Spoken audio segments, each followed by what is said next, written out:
Pinahanap namin yung yung isa pang statue ng Attack on Titan. Andito sa dam pero nasa taas kami ng dam. Sa baba, grabe taas. Ang ganda. Ayun Yung may mga tao? yung may mga tao. Oh, so we have to get there. Yes, and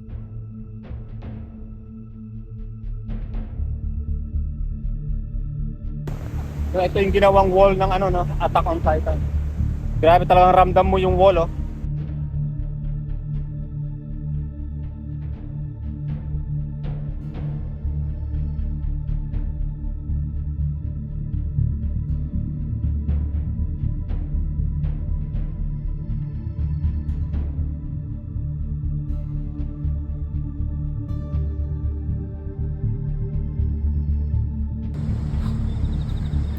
So itong statue na ito, galing sa manga, sila Eren, Mikasa, and Armin.